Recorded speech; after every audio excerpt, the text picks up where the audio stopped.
ନିଜ ପକେଟରେ ଏହାକୁ ରଖନ୍ତୁ। ସେ ନାରୀ 5 ମିନିଟରେ ତୁମ ପାଖକୁ ଆସିବା ପାଇଁ ବାଧ୍ୟ ହେବ। ଯାହା ଚାହିଁବେ ତାହା କରିବାକୁ ଦେବ।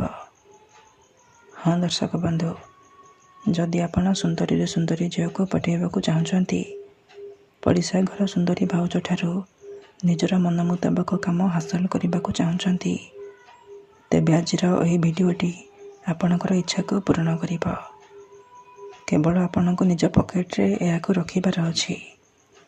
ଗ୍ୟାରେଣ୍ଟି ଦେଉଛି 5 ମିନିଟରେ ସେ ଝିଅ ହେଉ ବା ବିବାହିତା ଭାଉଜ ଆପଣଙ୍କ ଆଡ଼କୁ ଆକର୍ଷିତ ହେବାକୁ ଲାଗିବ, ଆପଣଙ୍କୁ ଭଲ ପାଇବାକୁ ଲାଗିବ।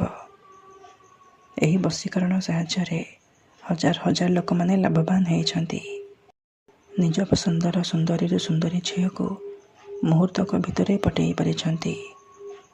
ତେଣୁ ଆପଣ ବି ମାତ୍ର ଗୋଟିଏ ଥର ନିଜ ପକେଟରେ ଏହାକୁ ରଖିକି ଦେଖନ୍ତୁ। ଗ୍ୟାରେଣ୍ଟି ଦେଉଛି, ଯେଉଁ ଝିଅ ପଟୁନଥିଲା ସେ ଝିଅ ନିଜେ ଆସି ଆପଣଙ୍କ ସହିତ କଥା ହେବ ଆଉ ଆପଣଙ୍କୁ ଭଲ ପାଉଛି ବୋଲି କହିବ। ଯେଉଁ ବିବାହିତା ମହିଳାକୁ ଆପଣ ଦିନ ରାତି ଭାବୁଛନ୍ତି, ସିଏ ରାତି ଦିନ ଘରକୁ ଡାକିବ ଆଉ ଯାହା ଚାହିଁବେ ତାହା କରିବାକୁ ଦେବ। ନମସ୍କାର ଦର୍ଶକ ବନ୍ଧୁ, ଏସ୍ ମନ୍ତ୍ର ଚ୍ୟାନେଲରେ ଆପଣମାନଙ୍କୁ ସ୍ୱାଗତ। ଆଜିର ଏହି ଭିଡ଼ିଓଟିରେ ମୁଁ ଆପଣଙ୍କୁ ଶିଖାଇବି ଆପଣ କିପରି ଘରେ ବସି ବସି ଝିଅ ପଠାଇ ପାରିବେ, ପଡ଼ିଶା ଘର ସୁନ୍ଦରୀ ଭାଉଜକୁ ପଠାଇ ପାରିବେ, ତାଠାରୁ ନିଜର ମନ ମୁତାବକ କାମ ହାସଲ କରିପାରିବେ।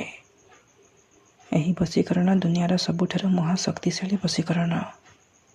ଯିଏ ବି ଏହାକୁ କରିଛି 100ରୁ 100% ସଫଳ ହୋଇଛି।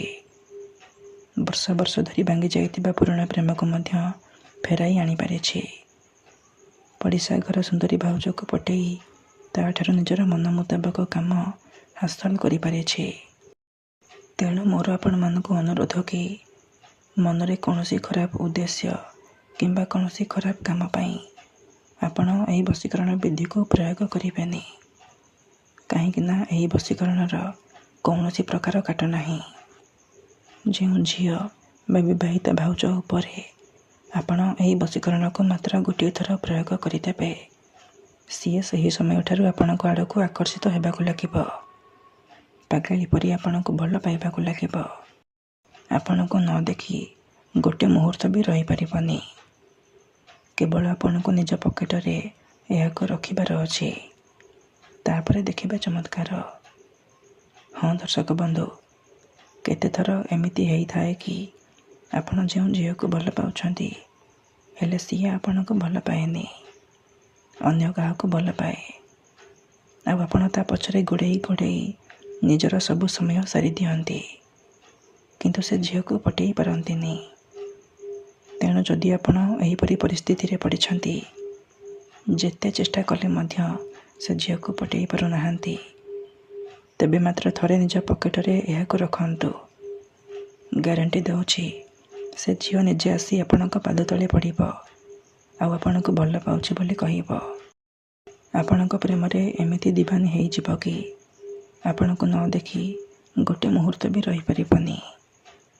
ଏହି ବଶୀକରଣ ସାହାଯ୍ୟରେ ଆପଣ ଶାଶୁ, ନଣନ୍ଦ, ଦିଅର, ଭାଉଜ କାହାକୁ ବି ପଠାଇ ପାରିବେ।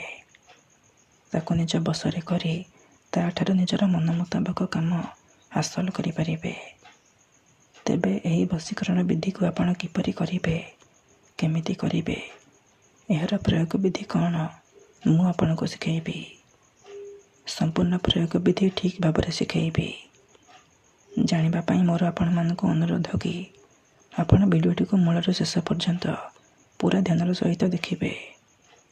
ତେବେ ଯାଇକି ଆପଣ ସମ୍ପୂର୍ଣ୍ଣ ପ୍ରୟୋଗ ବିଧି ଜାଣିପାରିବେ। ଅଧାରୁ ଛାଡ଼ିକି ପଳାଇଲେ କିମ୍ବା କାଟି ଦେଖିଲେ ଆପଣ କିଛି ବି ବୁଝିପାରିବେନି। ଆଉ ପରେ ଆପଣ କହିବେ, ଗୁରୁଜୀ ଆପଣଙ୍କର ବଶୀକରଣ କାମ କରୁନି। ଦେଖନ୍ତୁ, ବଶୀକରଣ ବିଧି ଜାଣିବା ପୂର୍ବରୁ ଗୋଟିଏ ଛୋଟିଆ କଥା ମନେ ରଖନ୍ତୁ। ବଶୀକରଣ ଏମିତି ସେମିତି କାମ କରେନି। ମନରେ ସମ୍ପୂର୍ଣ୍ଣ ବିଶ୍ୱାସ, ନିଷ୍ଠା ଆଉ ଏକାଗ୍ରତାର ସହିତ ଆପଣଙ୍କୁ ଏହି ବଶୀକରଣ କରିବାକୁ ପଡ଼ିବ। ତେବେ ଯାଇ ମୁଁ ଆପଣଙ୍କୁ ଗ୍ୟାରେଣ୍ଟି ଦେଉଛି, ଆପଣ ଯେଉଁ ଝିଅ ବା ବିବାହିତା ମହିଳାକୁ ପଠାଇବାକୁ ଚାହୁଁଛନ୍ତି, ତାକୁ ଅତି ସହଜରେ ପଠାଇ ପାରିବେ। ତାକୁ ନିଜ ବଶରେ କରି ତାହାଠାରୁ ନିଜର ମନ ମୁତାବକ କାମ ହାସଲ କରିପାରିବେ। ତେବେ ମନେ ରଖନ୍ତୁ, ଏହି ବଶୀକରଣ ବିଧିକୁ ଆପଣ କେଉଁ ବି ବାରରେ କରିପାରିବେ, କିନ୍ତୁ ଯେବେ ବି କରିବେ ସୂର୍ଯ୍ୟାସ୍ତ ପରେ ରାତି ସମୟରେ କରିବେ। ତେବେ ଏହି ବଶୀକରଣ କରିବା ପାଇଁ ଆପଣଙ୍କୁ କିଛି ସାମଗ୍ରୀ ଦରକାର, ଯେମିତିକି ଖଣ୍ଡେ କଳା କପଡ଼ା, 5ଟି କଳା ଗୋଲମରିଚ, ଖଣ୍ଡେ ସାଧା କାଗଜ ଆଉ କଳା ରଙ୍ଗର କଲମ। ଏତିକି ଜିନିଷ ଆଣିସାରିବା ପରେ ଆପଣ କ'ଣ କରିବେ, ନିଜ ଘରେ କୌଣସି ଏକ ଜାଗାରେ ଚୁପଚାପ ବସି ପଡ଼ିବେ, ଯେଉଁଠାରେ ଆପଣଙ୍କୁ କେହି ଦେଖିବେନି କିମ୍ବା ଅଧାରୁ ଡାକିବେନି। ପ୍ରଥମେ ଆପଣ କ'ଣ କରିବେ, ଯେଉଁ କଳା କପଡ଼ା ଆଣିଛନ୍ତି ସେ କଳା କପଡ଼ା ନିଜ ସାମ୍ନାରେ ରଖିବେ।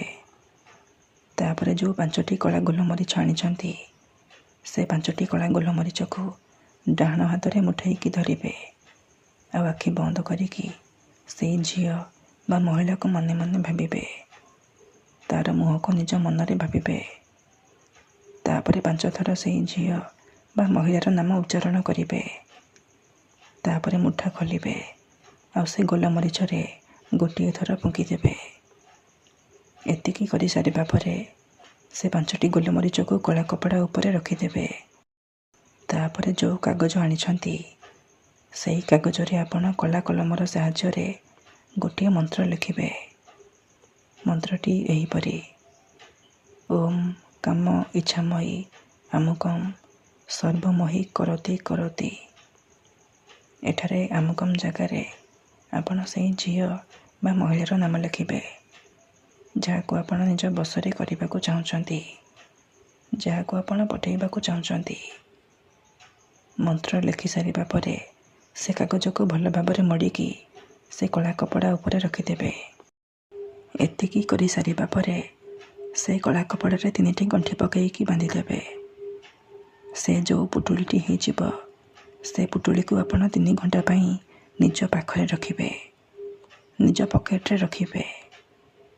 3 ଘଣ୍ଟା ପରେ ଆପଣ କ'ଣ କରିବେ, ସେ ପୁଟୁଳିକୁ ନେଇକି କୌଣସି ଏକ ବରଗଛ ବା ଓସ୍ତ ଗଛ ମୂଳରେ ପୋତି ଦେଇ ଚୁପଚାପ ଘରକୁ ଫେରି ଆସିବେ। ଏତିକି କରିକି ଦେଖନ୍ତୁ, ଗ୍ୟାରେଣ୍ଟି ଦେଉଛି ଏପଟେ ଆପଣ ଏହି ବିଧିକୁ କରିବା ମାତ୍ରେ ସେ ଝିଅ ହେଉ ବା ବିବାହିତା ମହିଳା ଆପଣଙ୍କ ଆଡ଼କୁ ଆକର୍ଷିତ ହେବାକୁ ଲାଗିବ। ଧନ୍ୟବାଦ।